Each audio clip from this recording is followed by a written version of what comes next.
You must have heard of Indian classical dance forms such as Bharatanatyam and Kathak. But have you heard of Mohiniyattam? It is another Indian classical dance form originated in Kerala. In this video, we will explore the origin, history, features, and compositions of this beautiful and captivating art form. Mohiniyattam derives its name from Mohini, the female avatar of Lord Vishnu, who used her seductive powers to help the good prevail over the evil. Mohini comes from the Sanskrit word moha, meaning to bewilder or delude.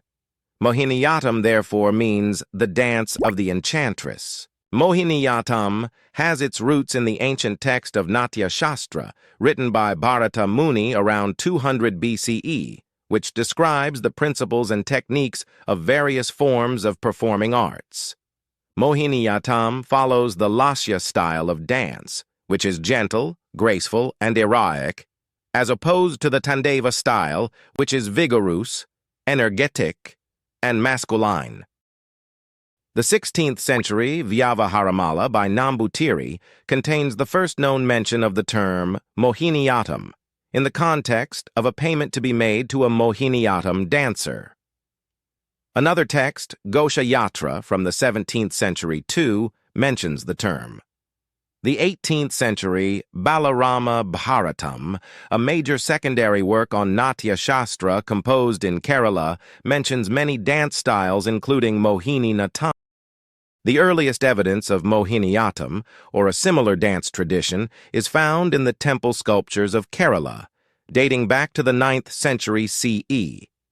The dance was initially performed by the Devadasis, or the temple dancers, who dedicated their lives to the service of the deities. The dance was also known as Dasyattam.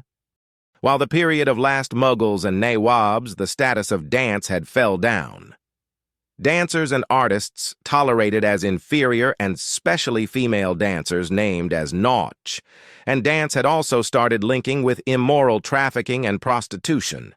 And all the temple dancers had restricted to enter in temple. After that, in British rule, public performances have been prohibited, for which people started opposing of it, and this can be considered as the major downfall of Dasyattam. Swathi Thirunal was the regent king of Travancore. His court was adorned with artistic luminaries. Carnatic music, Hindustani music, Mohiniyattam, Kathakali, Bharatanatyam, instrumental music, and other art forms were seen in his court. Back then, the dance form that stood out was Kathakali, which was male-dominated.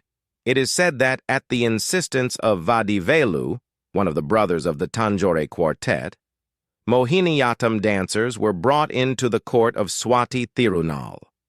This was a turning point for these female dancers who were earlier seen in a bad light by the community. These dancers were shortly encouraged to become performers as well as teachers.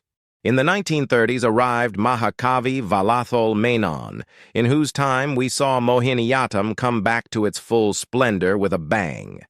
He, along with Mukunda Raja and Kalyani Amma, had by now already established the Kerala Kalamandalam, the world-renowned institute for classical art forms. Kalyani Kutti Amma and other well-known teachers and their disciples at Kalamandalam made Mohiniyattam popular on a worldwide level.